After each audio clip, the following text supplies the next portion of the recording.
Welcome to the NC Choices webinar series, Teaching Tools for Beginning Farmers, funded by the United States Department of Agriculture's Beginning Farmer and Rancher Development Program. I'm Lee Menis with NC Choices, and I'm going to present the module on pasture pork production. This is one of 7 modules offered in this webinar series. Welcome to the NC Choices webinar series, Pasture-Raised Pork Production. This slide set is on animal management for pasture-raised pork. This was prepared by Savannah Petrus-Mosley, Research Associate at NC State University. 4 phases of swine production can be differentiated throughout the production cycle. The length of some of them can be influenced by management, while others, like length of gestation, cannot. It is convenient to manage the operation under an all-in or all-out management and organize the herd in animal groups according to functional class. So these 4 phases are breeding and gestation, farrowing and lactation, weaning, and then the growing to finishing stage. The recommendation to implement an all-in and all-out management allows you to maintain groups and avoid mixing new animals into groups. Groups should be at the same stage of production to maximize the feeding program. You may need to properly size equipment for the group. For example, 3 pigs don't necessarily need a 2-ton feeder designed for 90 pigs. Proper management reduces stress, which equals better health and performance. The effects of stress decrease food and water intake, which decrease growth.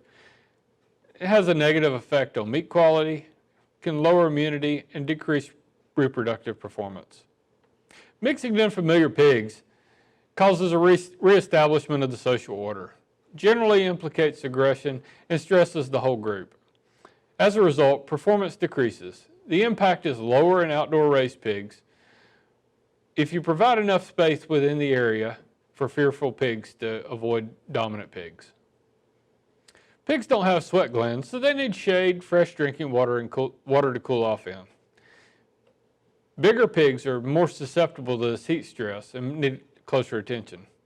Pigs need shade on sunny days. A typical recommendation would be 4 square feet of shade per pig for pigs up to 100 pounds and 6 square feet of shade per pig for pigs weighing over 100 pounds. Sprinklers can also be used during the hottest times of the day. Here are some examples of how to keep your animals cool on hot days. Wallows, or mud holes used for cooling off, have some potential problems as they can lead to leached nutrients and disease. To properly prevent problems, position the wallows high on the landscape and prevent water from flowing through so that after a rain, the water doesn't run off and run concentrated directly into water to streams and other water courses. And once you're done with the pasture, fill in and reseed. Another management tactic is castration of young boars. Boars are known for their aggression, and boars will bite, shove, and jump on other pigs. Boars can also be hard for workers to handle, and boar aggression can be a risk to workers. Castrating will definitely reduce these behaviors. There's also a meat quality issue to it. Some boars can produce what's known as boar taint or off odors.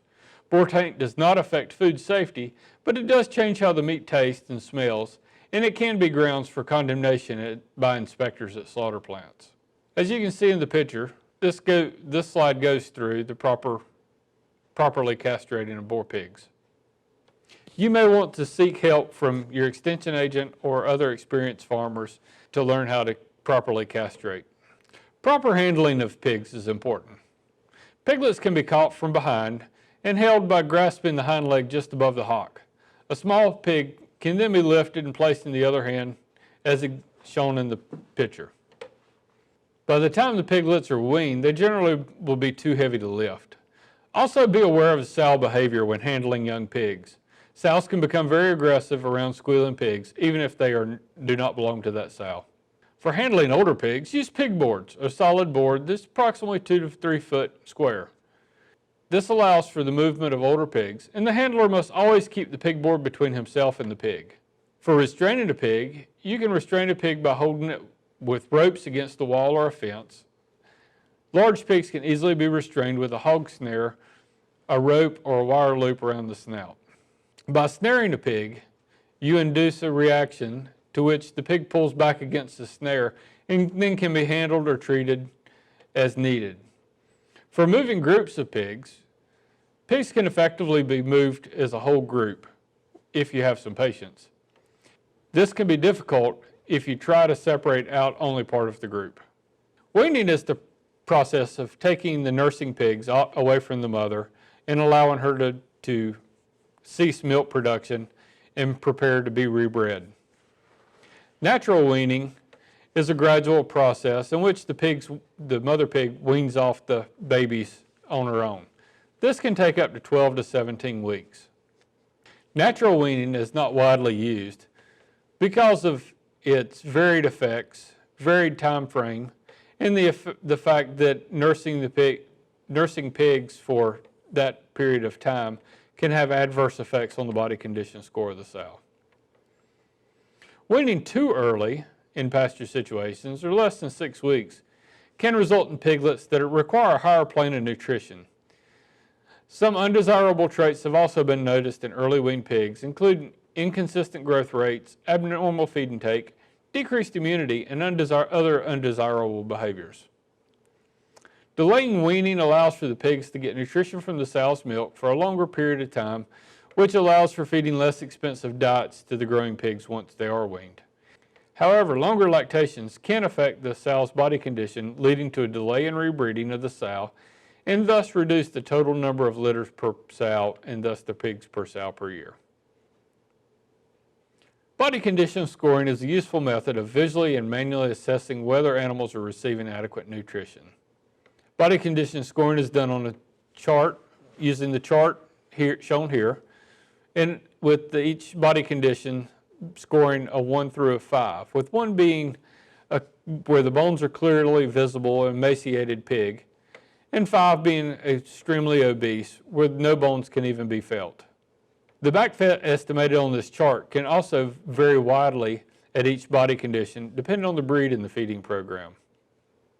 Body condition scores should be monitored and maintained at a level appropriate for the class of pig. Breeding sows at farrowing should not be less than 3 and are preferably in the 3.5 to 4 range. Growers, finishers, boars should all be greater than 2 and preferably not less than 3 on a body condition score. To avoid surprises, animals need to be trained to respect electric fences. Install electric fence inside a safe enclosure. A few days will be enough for the pigs to learn to respect electric fences. Without proper training, some pigs will bolt through the electric fence when initially shocked, so be prepared to chase pigs. Plastic flags attached to the electric fence can help the pigs identify the wire and avoid it. Nose rings can be used to control pasture damage caused by rooting. Nose rings make digging uncomfortable for the pigs and thereby limit their rooting behavior. Although the rung pig is still available to forage freely through leaf litter and surface vegetation. Use of nose rings in wooded areas is not recommended as pigs tend to tear them out frequently. There are some welfare issues involved with the decision to use them or not, and only the humane nose ring, which is shown on the left and inserted into the septum of the nose, are approved by some of the certifying agencies such as Animal Welfare Approved. Proper identification is an important part of any management program. Traceability of livestock and livestock products is important in the areas of public health and consumer protection. Livestock identification is an important tool for controlling animal diseases and ensure traceability and safety of livestock and livestock products. One of the most common methods of identifying livestock is to apply an ear tag. While this is not as reliable as branding, ear notching, or ear tattooing, it is quick and allows for visual or electronic identification of each animal. Identification tags vary in size, color, material, and shape. Always secure the animal's head. Ensure the tag is located centrally as possible between the middle and upper veins of the ear. Avoid the main blood vessels and ridge of cartilage. This can be done as early as 1 week after birth. Records allow for the tracking of animal growth, treatment records, and movement, as well as to respond to disease outbreak if needed. Identification tags make treating individual animals a lot quicker as well. Good record keeping means noting down all important details and events in a simple and clear manner. Records will help in comparing the production or growth of different animals. Records will also make it easier for you to carry out day-to-day activities on and for the pigs. Records also help you keep track of expenses and incomes from your sales, and this information will help tell you whether you're running a profitable business or not. Here you can see the ear notching system used by the purebred swine associations of the United States. The right ear typically contains the litter number, and an ear notch in these positions designates one of these. So 2 ear notches close to the head on the lower part of the ear would indicate 2 ones or the number 2. An ear notch close to the head above and below would indicate a 1 and a 27 or a litter number of 28. Pig numbers are contained in the left ears using the same manner of markings. These provide a permanent identification that are easy to read and recognize between producers. Records allow us to track animal growth, treatment records, and movement, as well as to respond to disease outbreak. Good record keeping means writing down all important events and details in a simple, clear manner. Considerations should be made while designing a record keeping system. The record should be as simple as possible. Don't drown yourself in information. If it isn't simple, it won't get done. Records should be kept in a place where they're readily accessible. Google Forms, cell phones, or laptops. Electronic record keeping minimizes transferring of information from one record sheet to another.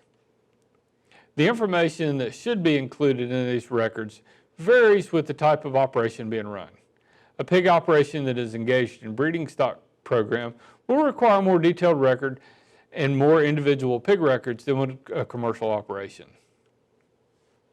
Individual records are of value in culling non-productive breeding stock and in selecting replacement animals. Information needs to be accurate. Record sheets summarizing important aspects of herd production on a weekly or monthly basis should also be kept. The operator can compare these records, which are a good measure of production efficiency, with previous figures as well as with production goals they have set for their entire system. The control graph in the slide is an example of how records help us understand what is happening in our system. In year 2003, we can see that the number of piglets weaned per sow dropped under the limit established as a minimum acceptable of 8 piglets per year. In 2016, we can see that we exceeded our goal of 12 piglets weaned per sow per farrowing. Pre-slaughter stress can impact carcass and pork quality. Handling stress can cause PSE, or pale, soft, exudative meat. PSE changes the color of the meat and affects the cellular structure to make it soft. Rough handling or mixing animals can also result in bruised carcasses.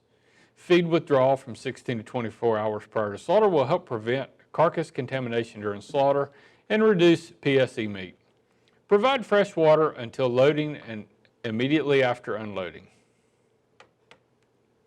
Bottom line is stress can impact meat quality. For pasture pork, it's important to control predators. Generally, mature pigs are not bothered by predators. Young swine on pasture may, however, be subject to predation. Without the proper farrowing accommodations, newborn pigs can be at the greatest risk. This includes buzzards that may eat the pigs while the sow is farrowing. A list of predators of swine include dogs, boars, bears, coyotes, foxes, bobcats, even eagles, hawks, and owls. The best approach to reduce your losses is to prevent predator access to pens with good fencing. Location of the pen is important also. Areas close to the edge of woods are often a greater risk.